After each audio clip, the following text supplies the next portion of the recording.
क्या आप जानते हैं कि युधिष्ठिर ने इंद्रप्रस्थ पर अपनी प्रभुता सिद्ध करने और स्वयं को महान शासक घोषित करने के लिए भीम को राजा जरासंध का वध करने के लिए भेजा था कि अर्जुन ने युधिष्ठिर के लिए उत्तर के बर्फीले पहाड़ों तक विजय पताका फहराई थी और सहदेव, नकुल, भीम सब अलग दिशाओं में निकल पड़े आर्यावर्त को एक ध्वज के नीचे लाने के लिए। ये महाभारत के सबसे बड़े राजनीतिक पैंतरे की कहानी है, जहां नारद ने सलाह दी, कृष्ण ने रणनीति बनाई और युधिष्ठिर ने राजसूय यज्ञ के माध्यम से पूरे भारत को घुटनों पर ला दिया। लेकिन यही यज्ञ पांडवों के विनाश का कारण भी बना।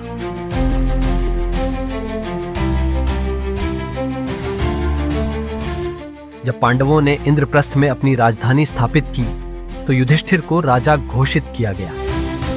नारद मुनि दरबार में आए और उन्होंने युधिष्ठिर को राजसूय यज्ञ करने की सलाह दी, एक ऐसा यज्ञ जो युधिष्ठिर को अन्य सभी से श्रेष्ठ बना देगा। युधिष्ठिर ने अपने भाइयों और कृष्ण से सलाह ली। कृष्ण ने यज्ञ को मंजूरी दे दी, लेकिन चेतावनी दी कि पहले मगध के शक्तिशाली राजा जरासंध को पराजित किया जाए। इस प्रकार युधिष्ठिर के माध्यम से कृष्ण ने अपने कट्टर शत्रु के मरण की योजना बनाई।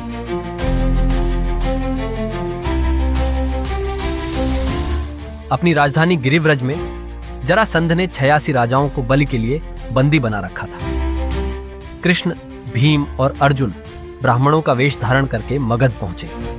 उन्होंने जरासंध को कुश्ती के लिए चुनौती दी और उनमें से किसी एक को चुनने को कहा। जरासंध ने भीम को चुना क्योंकि भीम उनमें सबसे शक्तिशाली था। उनका मल्लयुद्ध 13 दिनों तक चला। हर बार जब भीम जरासंध को चीरता तो उसका शरीर फिर से जुड़ जाता। 13वें दिन कृष्ण ने चुपके से भीम को इशारा किया कि शरीर के दोनों टुकड़ों को अलग अलग फेंक दिया जाए। भीम ने ऐसा ही किया और अंततः जरासंध की मृत्यु हो गई। सभी बंदी राजाओं को मुक्त किया गया और उन सभी ने युधिष्ठिर का प्रभुत्व स्वीकार कर लिया।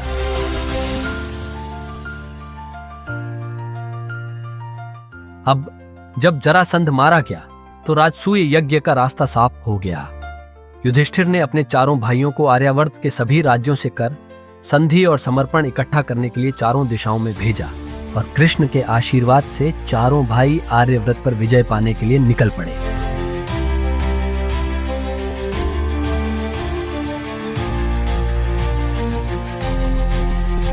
सहदेव दक्षिण की ओर बढ़े। उन्होंने पांड्य, चोल, केरल, कुंतल और आंध्र राज्यों पर विजय प्राप्त की। लगभग सभी शासकों ने शांतिपूर्वक आत्मसमर्पण कर दिया और युधिष्ठिर को सर्वोच्च सम्राट घोषित करते हुए उपहार और कर भेजे।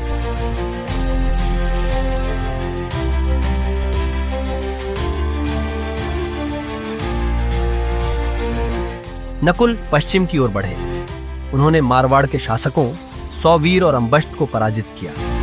उन्होंने अपने मामा शल्य, मद्र के राजा के साथ भी संधि की। उन्हें शक, यवन और बाहलिक जैसे राज्यों से भी उपहार प्राप्त हुए। वे युधिष्ठिर के लिए पश्चिम भारत पर दावा करके लौटे।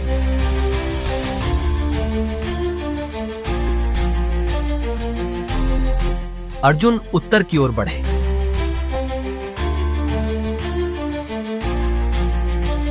उन्होंने कंबोज, दारदास, राशिक और अन्य हिमालयी तथा हिमालय पार जनजातियों पर विजय प्राप्त की।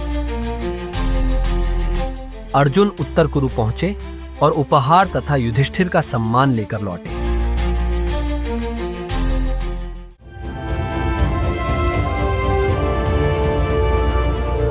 भीम पूर्व की ओर बढ़े। उन्होंने वंग, स्वयं, पुंड्र और कलिंग पर विजय प्राप्त की। जो भी उनके रास्ते में आया उन्होंने उसका नाश कर दिया। राजाओं ने या तो आत्मसमर्पण कर दिया या फिर मारे गए, लेकिन एक राज्य अभी भी बचा था।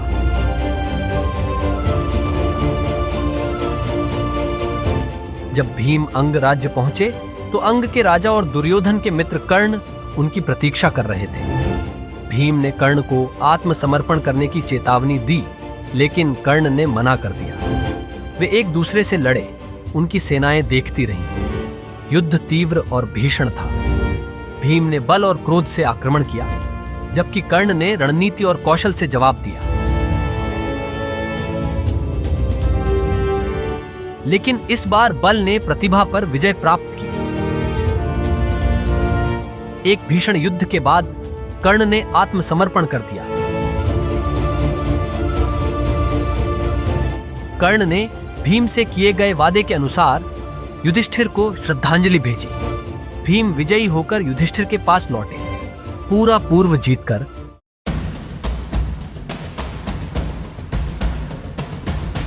जब सभी पांडव चारों ओर से धन, उपहार और भेंट लेकर इंद्रप्रस्थ लौटे तो राजसूय यज्ञ की तैयारियां शुरू की गई। एक विशाल यज्ञ मंडप बनाया गया। आर्यावर्त के सभी राजाओं, ऋषियों और ब्राह्मणों को आमंत्रित किया गया।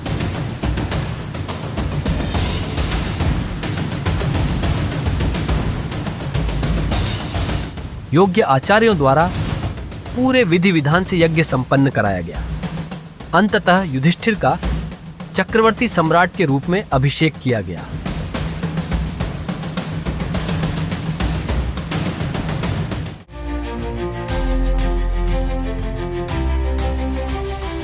हस्तिनापुर का युवराज होने के नाते दुर्योधन भी यज्ञ में शामिल हुआ और पांडवों की भव्यता और प्रतिष्ठा देखकर दंग रह गया।